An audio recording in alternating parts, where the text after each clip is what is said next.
Ma'am, এই গহনার বিনিময়ে আমাদের দুজনকে খাবার দিবেন?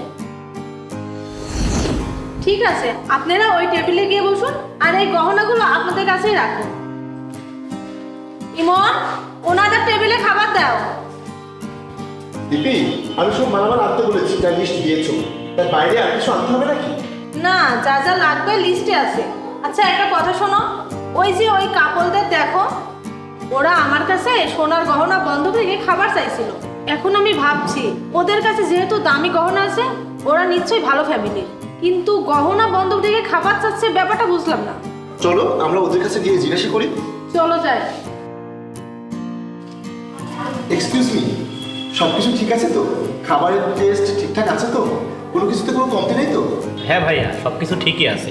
আপনারা আমাদের জন্য এত কিছু করলেন, এর জন্য আপনাদেরকে ধন্যবাদ। আচ্ছা, আমাকে একটা কথা বলেন তো, আপনাদের কাছে এত দামি গহনা দেখে তো মনে হচ্ছে আপনারা অনেক ভালো ফ্যামিলি থেকে বিলং করেন, কিন্তু আপনারা আমাদের এখানে গহনা বন্ধক রেখে খাবার চাচ্ছেন। সব কিছু ঠিক আছে তো? না ভাইয়া, কিছুই ঠিক নেই। আসলে আমরা পালিয়ে বিয়ে করেছি। কি, পালিয়ে বিয়ে করেছেন? কিন্তু কেন?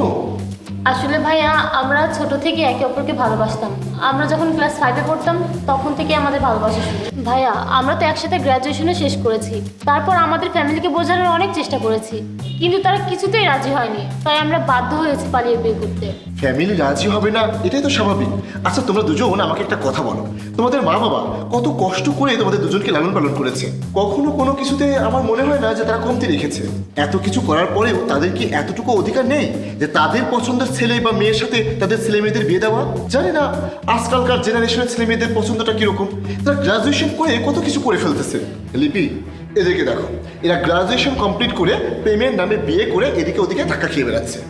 যদি আমার মা বাবা কোনো ভালো একটা ছেলের সাথে বিয়ে দিত তাহলে আমি চুপচাপ মেনে নিতাম, কিন্তু আমার বাবা যার সাথে আমার বিয়ে ঠিক করেছে আমি কখনোই তাকে মেনে নিতে পারবো না। আসলে আমার বাবা গ্রামের প্রধান, ওনার রাজনীতিতে অনেক ইন্টারেস্ট, তাই ওনার বন্ধু ছেলের সাথে আমার বিয়ে ঠিক করেছিল যাতে ওই গ্রামের সব ভোট আমার বাবা পায়। আর ওই ছেলে আমার থেকে বয়সে 10 বছরের বড়। আপনি বলুন আমি কি করে ওই ছেলের সাথে বিয়েতে রাজি হতাম, যেখানে আমার বাবা আমার সুখের জন্য না, নিজের স্বার্থ পূরণের জন্য আমাকে বিয়ে দিচ্ছে।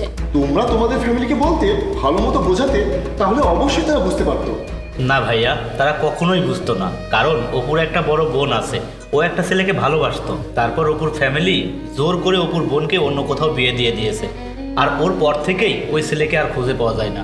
আর ও যদি আমার সাথেও এমনটা করতো তাহলে হয়তো আমাকেও আর খুঁজে পাওয়া যেত না। এই জন্য আমরা সিদ্ধান্ত নিয়ে বিয়ে করেছি। আজ 2 দিন হলো এখানে ওখানে ঘুরে বেড়াচ্ছি, লাস্টে আপনাদের এখানে এসে ফ্রিতে খাবার পেয়েছি। আচ্ছা, তোমরা থাকছো কোথায়? এখানে পাশেই একটা ঘর ভাড়া নিয়ে থাকছি। আমাদের আংটিটা বন্ধক রেখে ঘরটা ভাড়া নিয়েছি। 2-3 জায়গায় চাকরির জন্য অ্যাপ্লাই করেছি। চাকরি হয়ে গেলে স্বর্ণকারকে টাকা দিয়ে আংটি ছাড়িয়ে নিয়ে আসবো। চাকরি কি হয়েছে? না, এখনো তো চাকরি হয়নি, তবে 2-1 দিনের মধ্যে চাকরি হয়ে যাবে, কারণ আমরা বিকম করেছি, আমাদের সবগুলোতে ভালো রেজাল্ট। আরে, এটা তো অনেক ভালো কথা। আর আপনারা যখন এতটা শিক্ষিত, আপনারা আমাদের এই রেস্টুরেন্টে চাকরি করেন, আমাদের এখানে ম্যানেজারের পোস্ট খালি আছে। হ্যাঁ, তোমরা চাইলে আমাদের এখানে জব করতে পারো, কিন্তু শুরুতে একটু স্যালারি কম হবে। পরে আস্তে আস্তে যখন তোমরা কাজ বুঝে যাবে তখন তোমাদের স্যালারি বাড়িয়ে দেবো। এখন তোমাদের যদি কোনো সমস্যা না থাকে তোমরা করতে পারো। না না, আমাদের কোনো সমস্যা নেই, আমরা করব। আপনাদেরকে অনেক অনেক ধন্যবাদ।